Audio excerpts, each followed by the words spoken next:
dia 2 de julho desse ano. A revista Time colocava na sua capa uma foto que viralizou o mundo. Era uma garotinha, 2 anos de idade, uma hondurenha, que naquela semana havia sido separada de sua família, estava sozinha num abrigo. E na sensibilidade de um fotógrafo, ele tira a foto daquela garotinha chorando. E na foto original ela estava olhando para os seus pais, que em prantos se despediam naquele momento de horror. Aquela família estava cruzando o México e agora entravam nos Estados Unidos e eram brutalmente separados, pais e aquela meninazinha. A Time coloca o presidente Donald Trump em pé e eles colocam o seguinte como chamada: Bem-vindo à América. A manchete interna desta revista tinha como título o seguinte: Que país somos? Nesta manhã eu não quero, ao estar dando abertura neste momento à mensagem, discutir os problemas do país, da América. Também não é a minha intenção vir aqui fazer uma crítica ao presidente americano. Mas eu queria levar você a pensar um pouquinho sobre a questão da segregação, separações, discriminação. Você sabe o problema que aconteceu e aparentemente nós havíamos crido que estavam já tudo resolvido. Mas algumas ONGs, diferentemente da Polícia Federal e dos noticiários oficiais americanos, dizem que há ainda entre 6.000 a 11.000 crianças que ainda não foram entregues aos seus pais.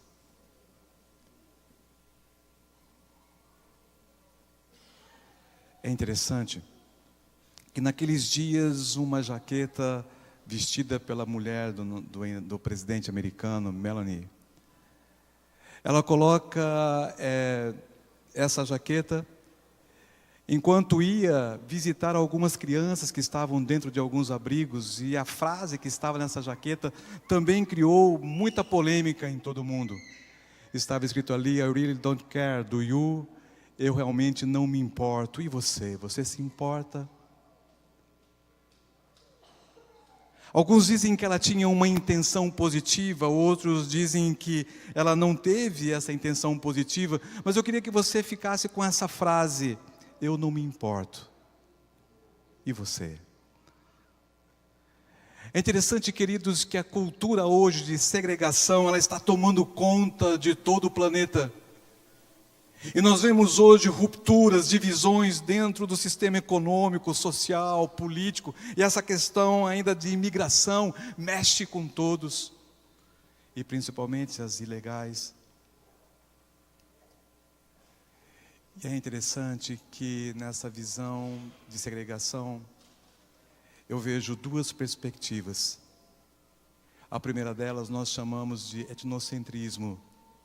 E no etnocentrismo, a visão do mundo é característica de quem considera o seu grupo étnico, nação ou nacionalidade socialmente mais importante do que os demais.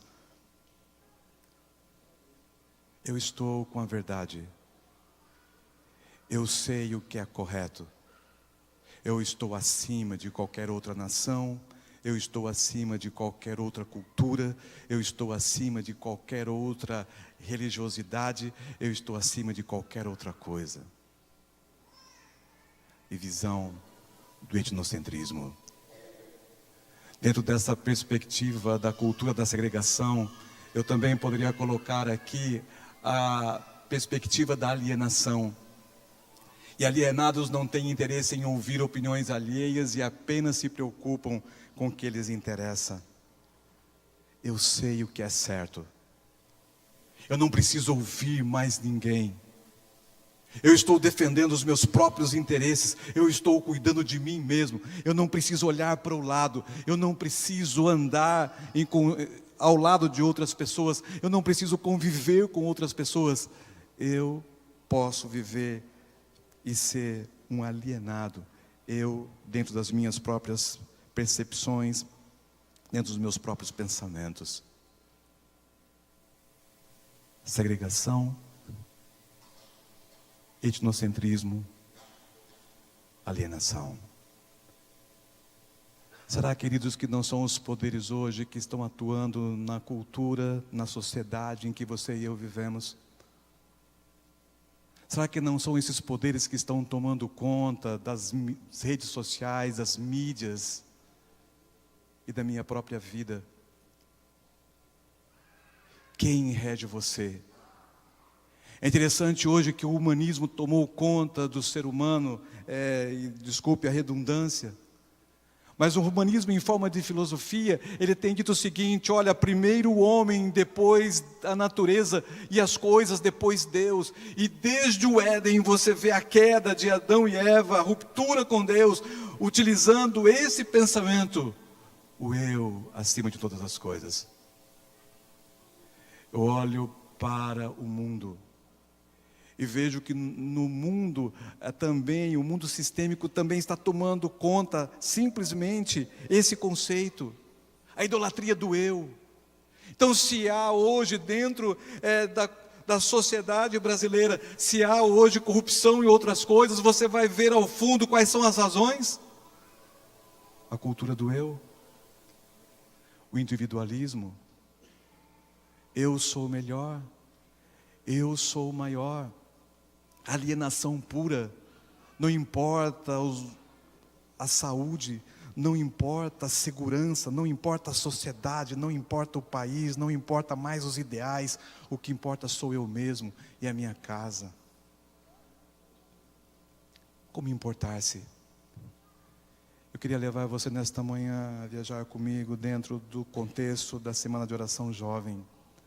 Há uma carta que Paulo escreve a uma igreja chamada Éfeso.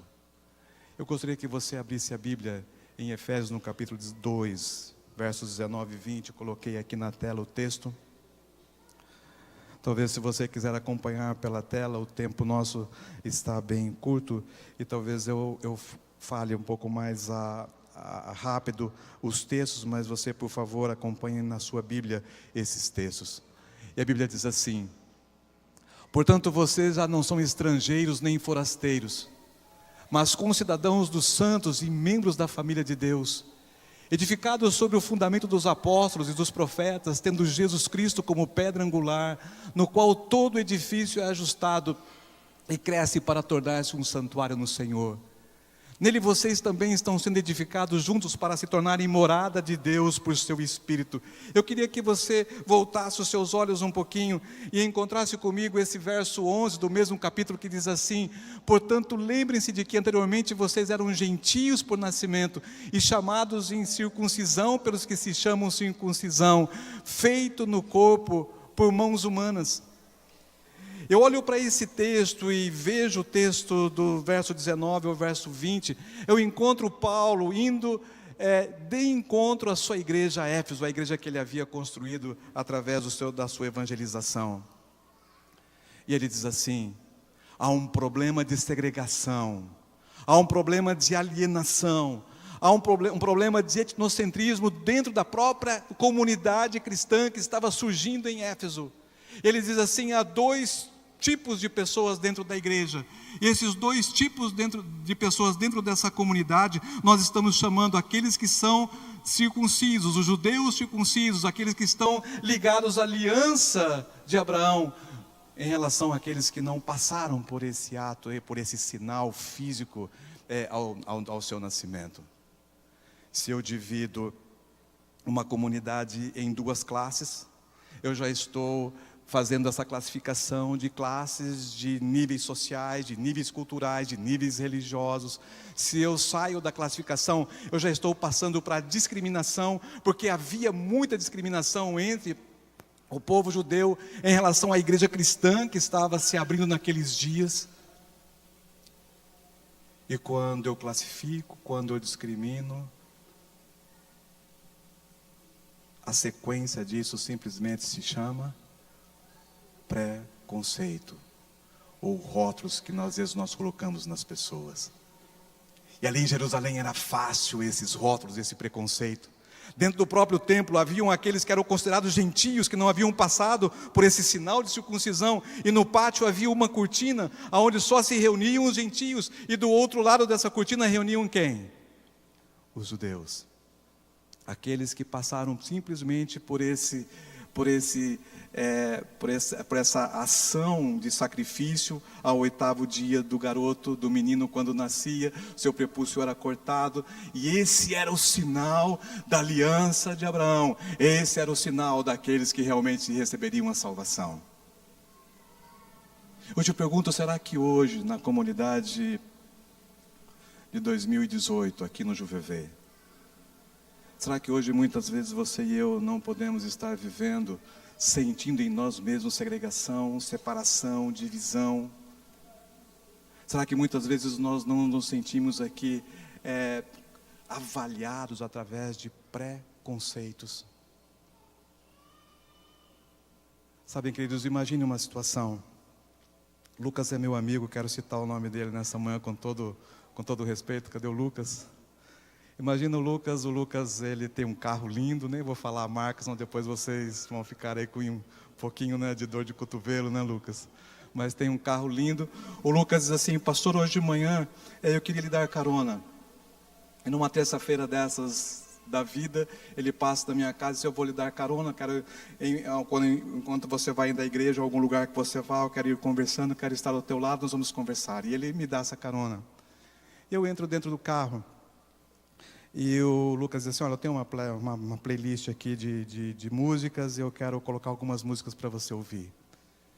E ele coloca lá Arautos do Rei, ele coloca ali músicas dentro do contexto cristão adventista.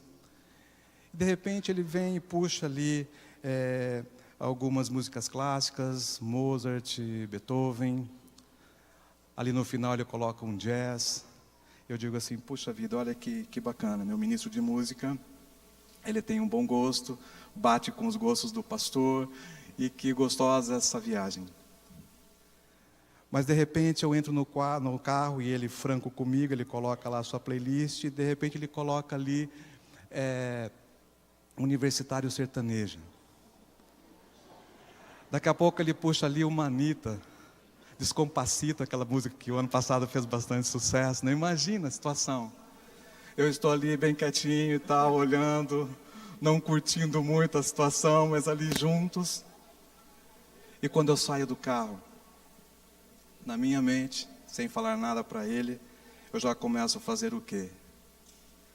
Uma discriminação. Eu já começo a conceituar a vida espiritual, pessoal do Lucas, através daquilo que eu ouvi dentro do carro. Amplie esse conceito e fique pensando o seguinte: será que dentro da nossa comunidade cristã, muitas vezes você e eu não prejulgamos e criamos preconceitos em relação a pessoas que vivem ao nosso redor? Paulo estava escrevendo para a igreja de Éfeso. E é interessante, queridos, quando a gente estuda uma igreja, uma cultura, a gente tem que também olhar para a cultura que vem por trás da cultura que é apresentada para você e para mim mesmo. E quando eu olho para a cidade de Éfeso, quando eu olho para a religiosidade de Éfeso, o que eu encontro? Éfeso era a principal cidade da Ásia Menor, devido ao seu comércio, à sua cultura e assim por diante. Ela tinha como religião principal a adoração de uma deusa chamada Artemis ou Diana. Diana tinha um templo construído pelos seus adoradores em Éfeso, de 30 mil lugares. Imagina o tamanho desse templo. E as pessoas iam ali para adorar, para cultuar Diana. Tem um pensamento pessoal que diz assim, que eu penso assim, que eu sou aquilo que eu adoro, e que na cultura pela qual eu vivo, ela é influenciada por aquilo que ela adora. E é interessante que quando você olha para o que pensa Diana em relação à mitologia grega, o que acreditavam seus adoradores através dela, essa estátua, por exemplo, a pedra que foi esculpida, essa estátua, eles diziam o seguinte: essa pedra veio do céu, por isso ela deve ser adorada e ela deve ser idolatrada. E quem era Diana? Uma deusa severa, cruel e vingativa. Ela gostava-se de humilhar as pessoas. Ela procedia sem piedade contra todos aqueles que provocavam seu ressentimento. Não hesitava em lhes destruir as colheitas, em devastar os seus rebanhos, em semear a epidemia ao redor. Esse era o conceito da idolatria a Diana. Eu te pergunto, quais são os conceitos hoje da cultura, da sociedade em que você e eu vivemos? Será que é difícil? Ela é diferente da de Diana de Éfeso? Será que ela não é tão cruel como no passado? Será que ela não gosta de se vingar, de humilhar as pessoas quando eles não pensam como ela pensa, quando eles não agem como ela age, quando eles não reagem como ela gostaria que as ações fossem realizadas? Aquilo que você adora é o resultado daquilo que você é. Que adora a nossa cultura hoje. Ela adora a segregação. Ela adora o etnocentrismo. Ela adora o alienalismo. E ela vai incutindo na sua mente, jovem, que hoje, para você ser feliz, você tem que dar lugar à sua vida, não em vida comunitária, mas uma vida em individualidade. O eu sobressai. Eu sei, eu posso, eu faço. Sabem, queridos, com essa visão, eu volto os olhos para o verso 20. E Paulo diz assim: olha, eu sei que vocês vêm da idolatria de Diana. Eu sei que vocês vêm com os preconceitos da religião judaica. Agora nós estamos numa comunidade cristã. Como nós devemos seguir o nosso caminho, como nós devemos viver, como nós devemos proceder, como nós devemos nos relacionar. Quando eu me relaciono com uma pessoa através de uma avaliação e classifico essa pessoa, quando eu a discrimino, quando eu até lanço preconceitos, eu estou me relacionando através de interesses. Eu digo o seguinte dentro de um rótulo: esse rótulo aqui faz bem para mim, dentro desse rótulo isso aqui faz mal para a minha pessoa, isso aqui eu não quero para os meus relacionamentos. Então eu coloco aqui uma pessoa que ela é desquitada, a outra pessoa é divorciada, a outra pessoa ela tem problemas na vida dela com a bebida, o outro aqui tem problema financeiro, esse daqui é simpático, aquele ali é antipático, aquele ali eu não gosto dele, esse aqui é muito gordo, aquele ali é muito magro, esse aqui dá muita risada, aquele ali é muito sério. E a gente vai fazendo pessoas e relacionamentos rótulos. E Paulo vem e diz assim: edificado sobre o fundamento dos apóstolos e dos profetas. A comunidade de Éfeso tem que ter Jesus como pedra angular, na qual todo edifício é ajustado e cresce para tornar-se um santuário santo ao Senhor. Qual é a base? Qual é a base dessa comunidade? Ele diz assim: volte os olhos para os apóstolos, volte os olhos para os profetas. Os profetas nos dias de Paulo, eles eram a essência do Evangelho, eles revelavam a graça de Jesus Cristo. Os apóstolos, eles eram os enviados, eles eram aqueles que davam um testemunho vivo dessa graça.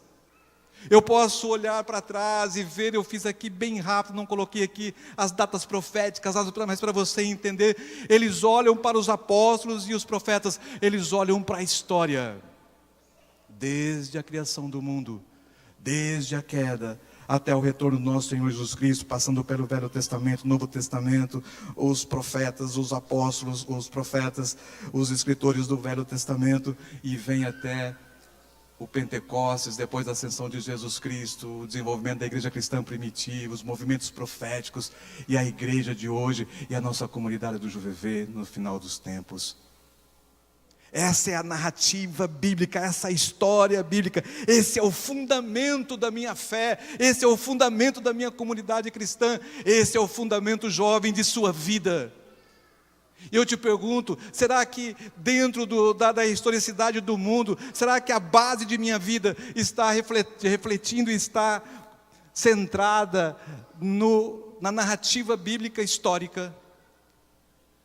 Ou será que a minha base de vida hoje e a nossa base como comunidade cristã JuVV está sobre o secularismo e todos os ismos que a sociedade e a cultura e a filosofia do mundo hoje me apresenta? A sua base hoje é humanista? A sua base hoje é evolucionista? Ou a sua base é criacionista, você tem um Senhor dos céus, Criador dos céus e da terra, e que move você nessa história fantástica pela qual a Bíblia hoje me apresenta?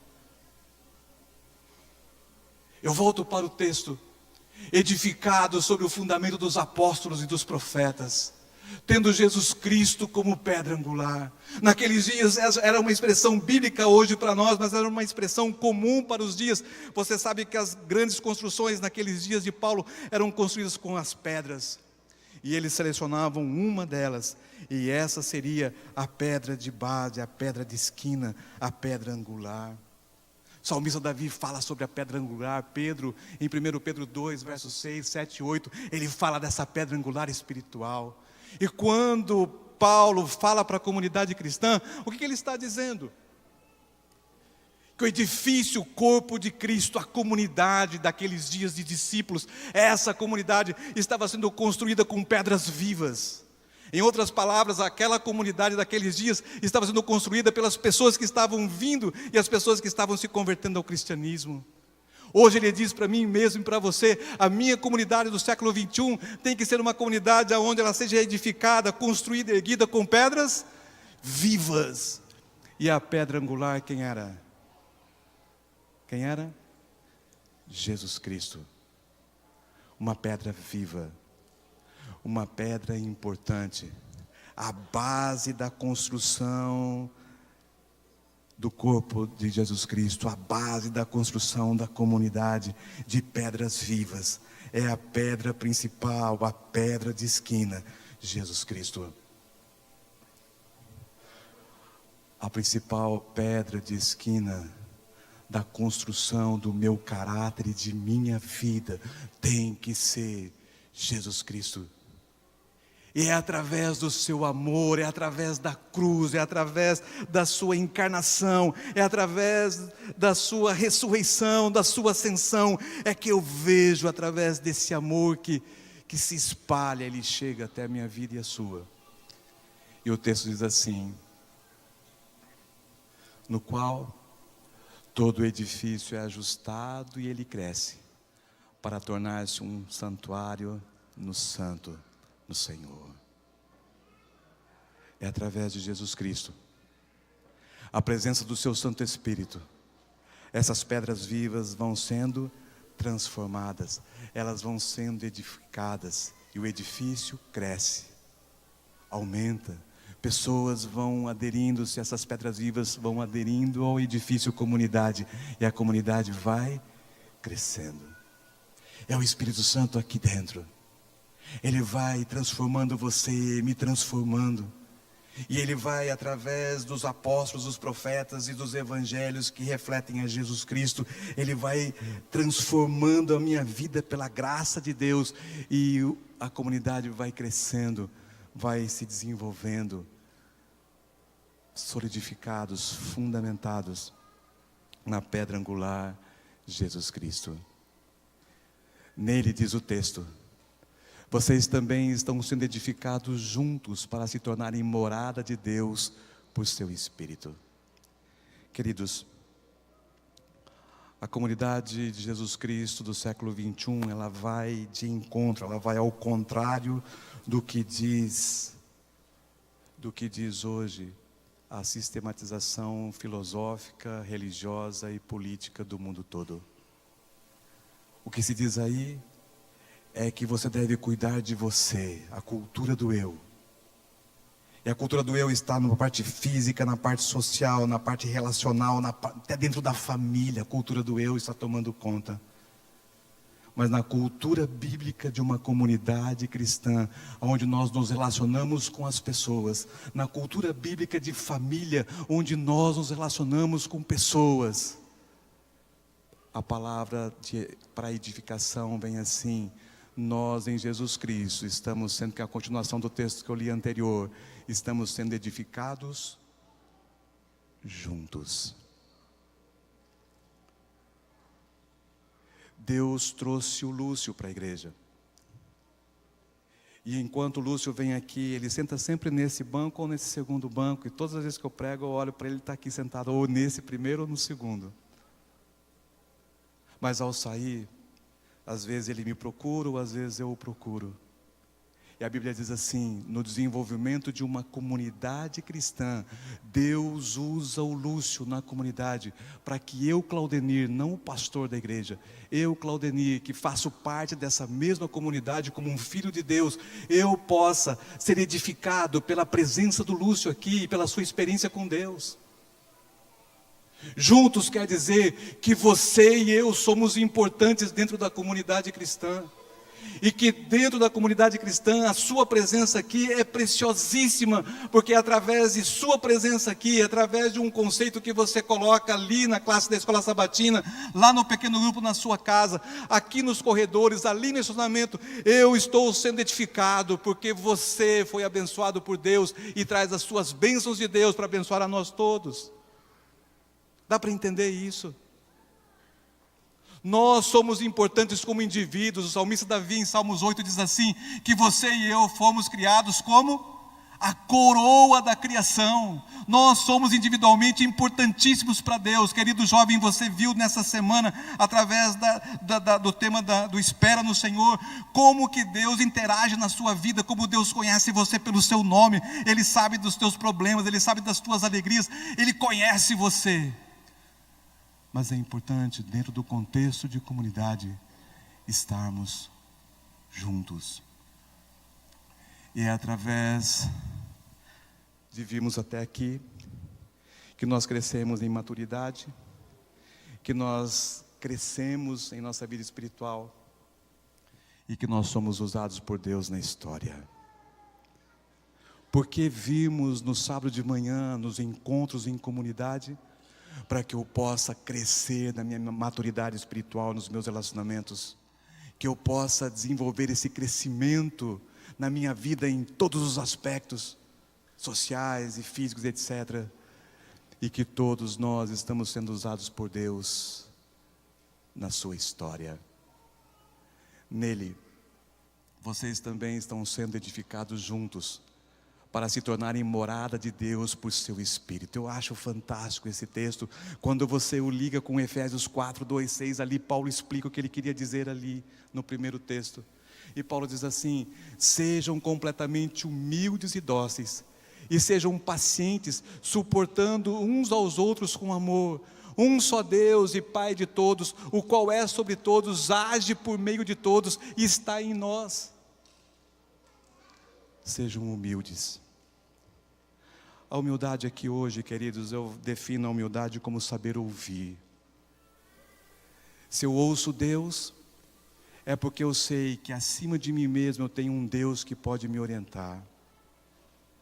Às vezes eu vejo dentro de uma comunidade cristã que é difícil a gente ouvir. Ah, aquilo veio de fulano de tal, se veio de fulano de tal, não quero nem ouvir porque ele não sabe nada. Nós muitas vezes achamos que a nossa voz interior é a voz realmente da verdade. E a Bíblia diz assim: sejam completamente humildes, saibam ouvir. Dóceis e pacientes, também prerrogativas de Deus. Eu queria parar um pouquinho aqui, suportando uns aos outros com amor. Como é difícil hoje essa palavra suportando, suportar pessoas dentro de uma comunidade. E você diz assim: pastor, como é difícil a gente viver em comunidade, como é difícil a gente viver ao lado de pessoas. Quando Paulo vem aqui e diz assim para a igreja de Éfeso, e ela é transportada para você, quando ele diz assim, eu tenho que suportar, ele diz assim, você tem que ser uma base de trampolim para outras pessoas. Isto é, dentro de minha casa, quando eu estou ali conversando com os meus filhos, conversando com minha família, eu tenho que ser essa base de trampolim, para que através da minha experiência, através das minhas reações, eles possam crescer e se desenvolver.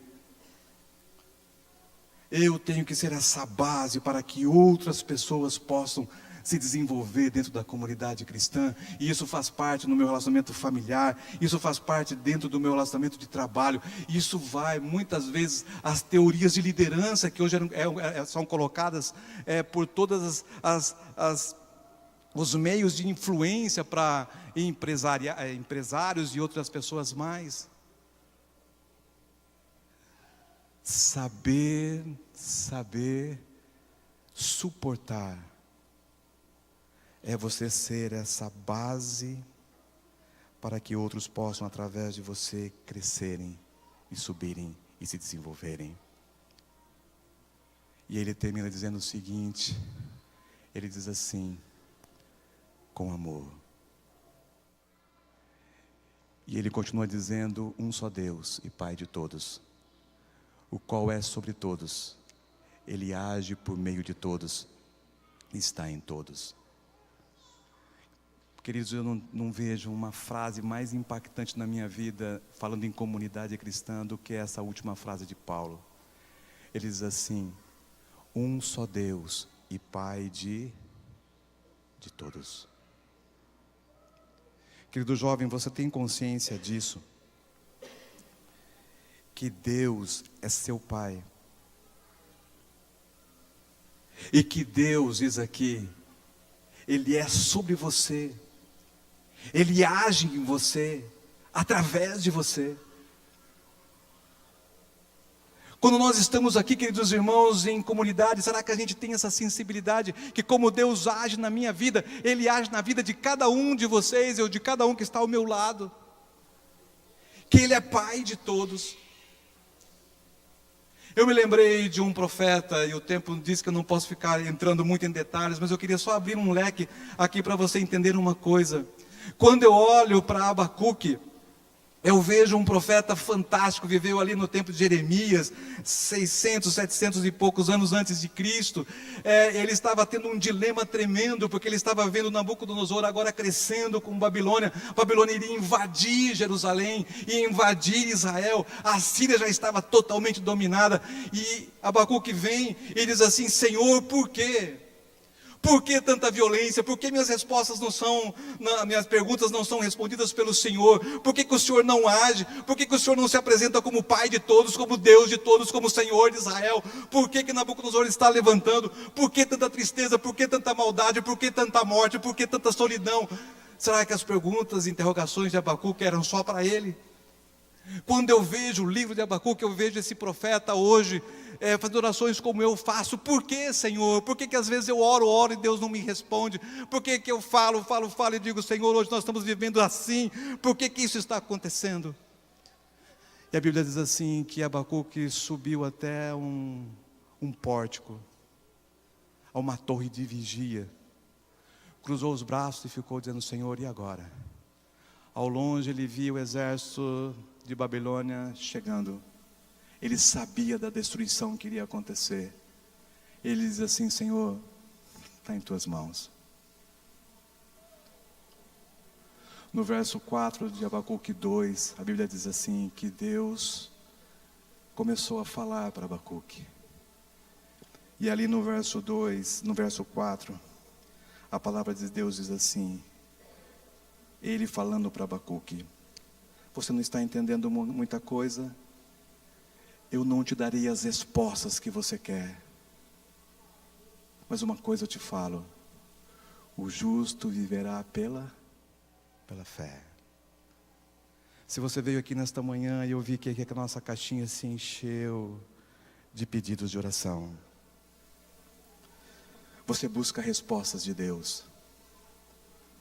E às vezes as respostas não vêm por uma frase que você colocou aqui. Abacuque questionava Deus. Deus não respondeu para Abacuque aquilo que ele queria. Mas o que Deus fez para Abacuque? Deus se auto-revelou para ele. E a revelação de Deus está acima das respostas de Deus. Porque você tem que confiar em Deus. E as respostas de Deus muitas vezes não são aquelas que você gostaria que fossem para você. Mas você olha para a história, como Paulo disse, olhe para os profetas, olhe para os apóstolos. E essa narrativa bíblica é a narrativa que tem que trazer segurança e respostas para você, porque na narrativa bíblica, no fundamento bíblico, eu sei que acima de todas as coisas nós temos um Deus, Senhor dos céus. E Babilônia naqueles dias tomou conta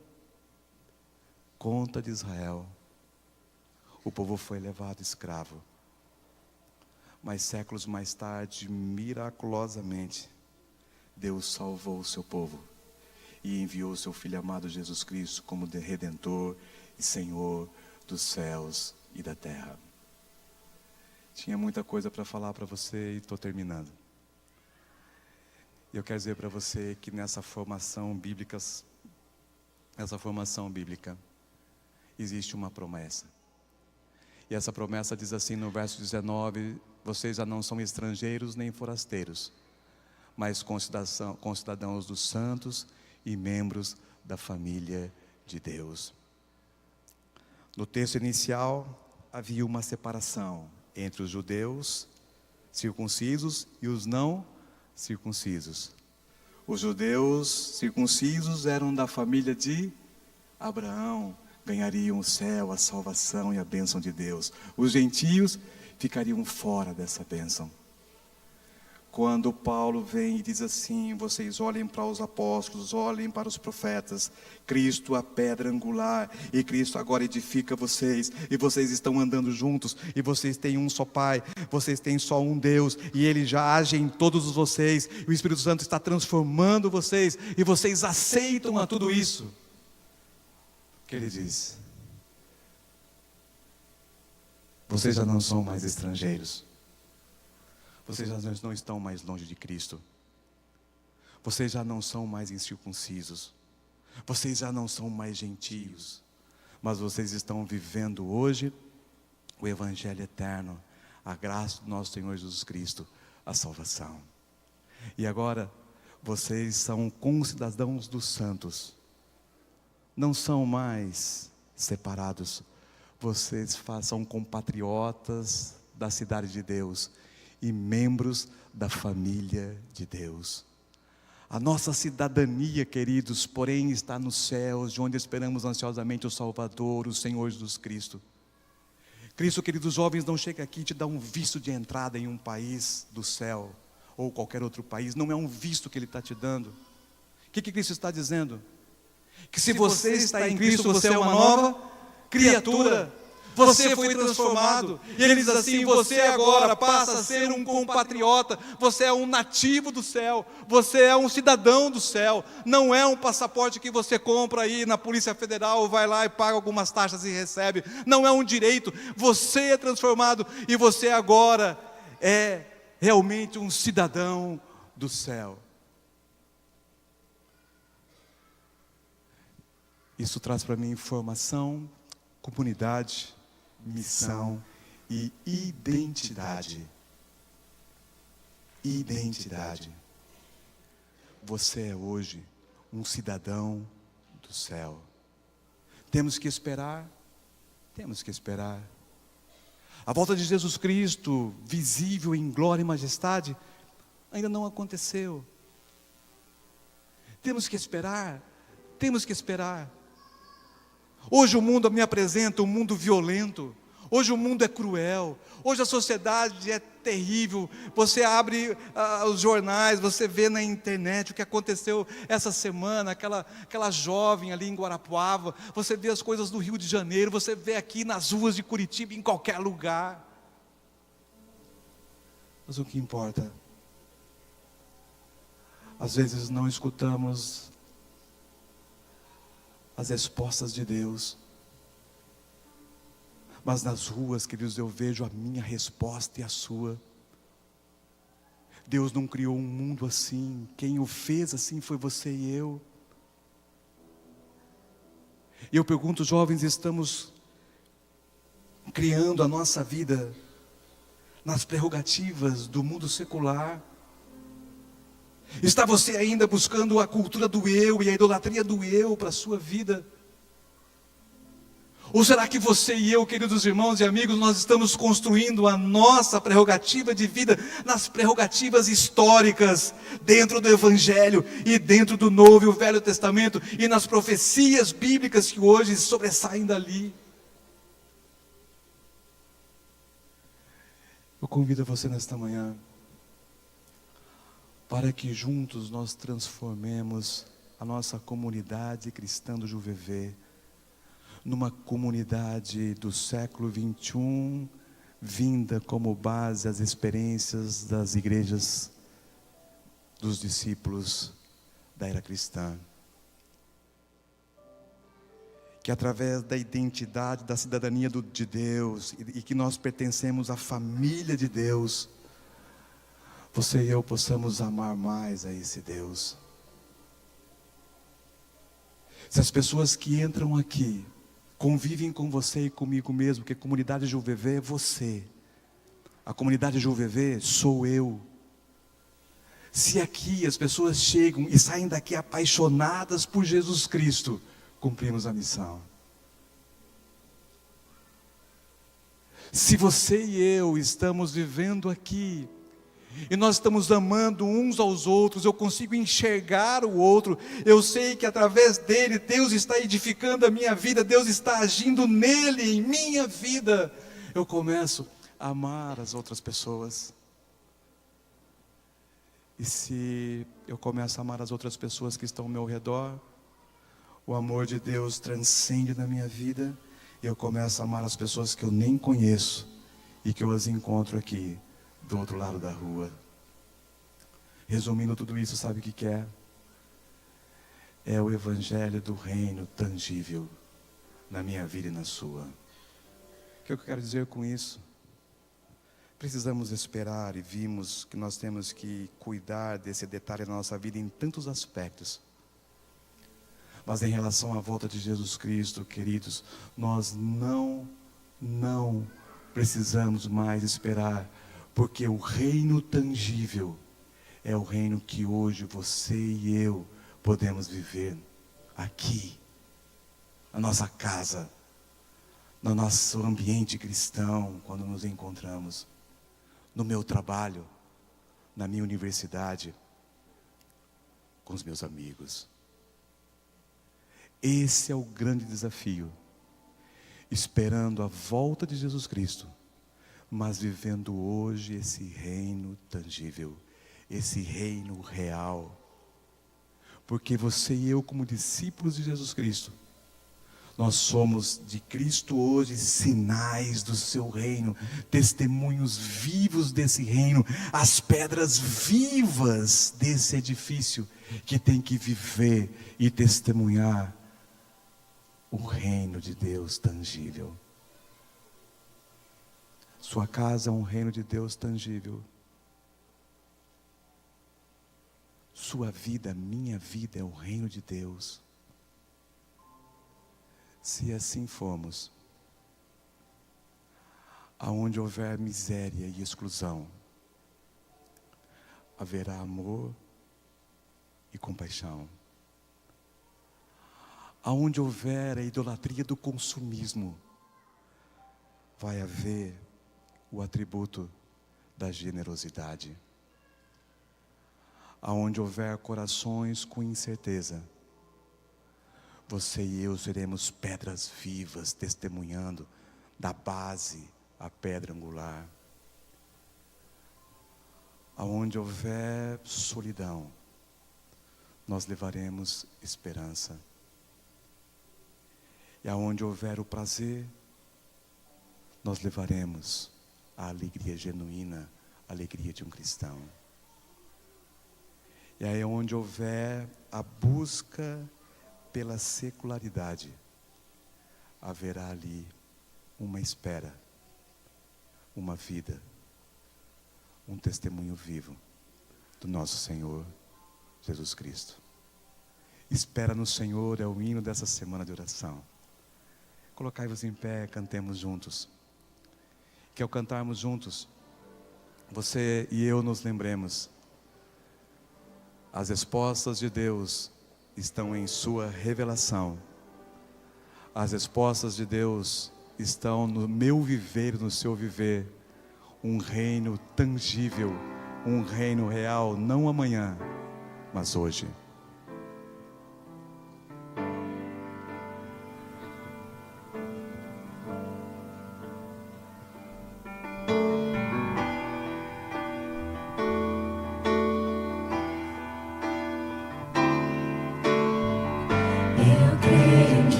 Senhor,